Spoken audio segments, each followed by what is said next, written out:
Line লেয়ারটির আমরা কিলোমিটারে লেন্থটাকে বার করা দেখব। লাইন লেয়ারটির উপরে রাইট ক্লিক করা হলো, ওপেন অ্যাট্রিবিউট টেবিলে যাওয়া হলো, এখানে শুধুমাত্র আইজি রয়েছে, টগল এডিটিং অন করা হলো। এরপরে এখানে গিয়ে ওপেন ফিল্ড ক্যালকুলেটর, এখানে ক্লিক করা হলো, এখানে লেখা হলো লেন্থ। জিওমেট্রিতে যাওয়া হলো, জিওমেট্রিতে গিয়ে ডলার লেন্থ এইটাতে ডবল ক্লিক করা হলো। এরপরে ওকে করলেই এখানে লেন্থ চলে আসবে, কিন্তু ইউনিট হচ্ছে মিটার, এটা মিটারে হয়ে রয়েছে। এবার যদি এটাকেই কিলোমিটারে কনভার্ট করতে চাওয়া হয় তাহলে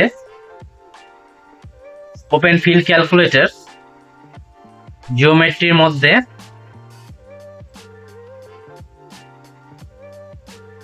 লেন্থ এটাকে আনা হলো, ডিভাইড বাই 1000 করা হলো,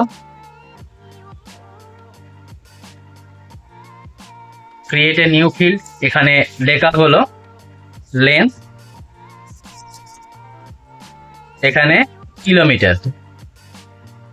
এরপর যদি ওকে করা হয় যে রেজাল্টটা হবে সেটা হচ্ছে কিলোমিটারে। এখানে এবার চেঞ্জটা আমরা দেখতে পাবো। ওকে করা হলো, এটা হলো কিলোমিটারে কনভার্ট করার পরে লাইনটির দৈর্ঘ্য। এবার যেটাকে সেভ করতে চাই, এইভাবে do you want to save, save করা হলো।